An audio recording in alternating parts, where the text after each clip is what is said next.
নমস্কার বন্ধুরা, আজকে এক অলৌকিক ঘটনার কথা আপনাদেরকে জানাতে যাচ্ছি, যা নিয়ে বেশ কিছুদিন আগে ন্যাশনাল জিওগ্রাফিক চ্যানেল একটি তথ্যপূর্ণ ভিডিও বানিয়েছিল।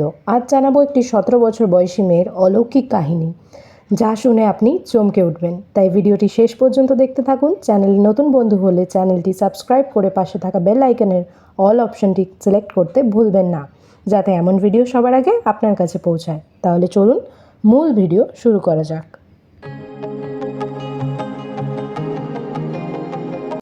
1971 সালে 24শে ডিসেম্বর ক্রিসমাসের রাতে 17 বছর বয়সী জুলিয়ান কেপকে তার মায়ের সঙ্গে পেরুর রাজধানী লিমা থেকে পুকালপা শহরে যাওয়ার জন্য ল্যান্সা ফ্লাইট 508 নামের একটি বিমানে উঠেছেন।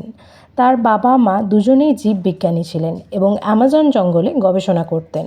জুলিয়ান নিজেও একজন তরুণ শিক্ষার্থী ছিল। প্রকৃতির প্রতি খুব ভালোবাসা ছিল তার, কিন্তু কে জানতো এই বিমান যাত্রাই তার জীবনের সবচেয়ে মর্মান্তিক অভিজ্ঞতা অর্জন করাতে চলেছে তাকে।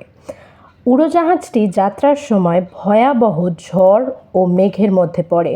ঠিক তার কয়েক মিনিটের মধ্যেই এক তীব্র ঝড়ঝাপটা বিমানটি আঘাত করে এবং বিমানটি আকাশেই ছিন্নভিন্ন হয়ে যায় এবং বিমানের বেশিরভাগ যাত্রী মারা যান। কিন্তু অবিশ্বাস্যভাবে জুলিয়ান কেপকে 3000 মিটার বা 10,000 ফুট ওপর থেকে নিচে অ্যামাজন জঙ্গলের মধ্যে পড়ে যায়। কিছুক্ষণ অজ্ঞান থাকার পর জুলিয়ান চোখ খুলে দেখে সে একটি গাছপালার ওপর পড়ে আছে।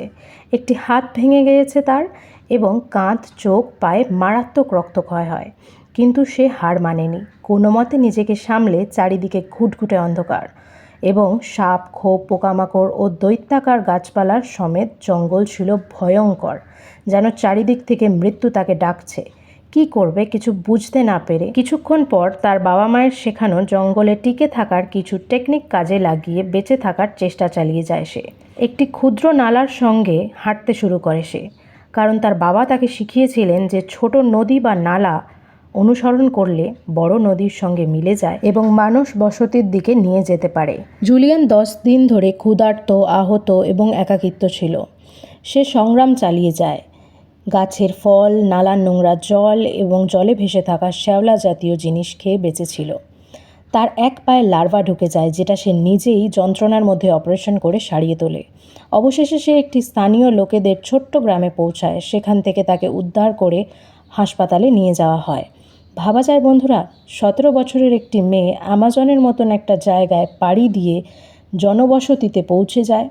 পুরো দুর্ঘটনায় একমাত্র জীবিত কেপকে বেঁচে ফিরে ওয়ার্ল্ড মিডিয়াতে তাক লাগিয়ে দিয়েছিল জুলিয়ান পরে জীববিজ্ঞানী হন। তার বাবা মায়ের পথ অনুসরণ করেন এবং জীবনের এই বিস্ময়কর ঘটনার উপর ভিত্তি করে তিনি একটি আত্মজীবনী লেখেন, যার নাম ছিল When I Fall From the Sky। Juliane কেপকের বেঁচে থাকার কাহিনী শুধু অলৌকিক নয়, এটি মানুষের সাহস এবং জীবনের প্রতি গভীর ভালোবাসার প্রতি এক এমন ঘটনার ইতিহাস আজও মানুষকে অবাক করে এবং প্রেরণা দেয়।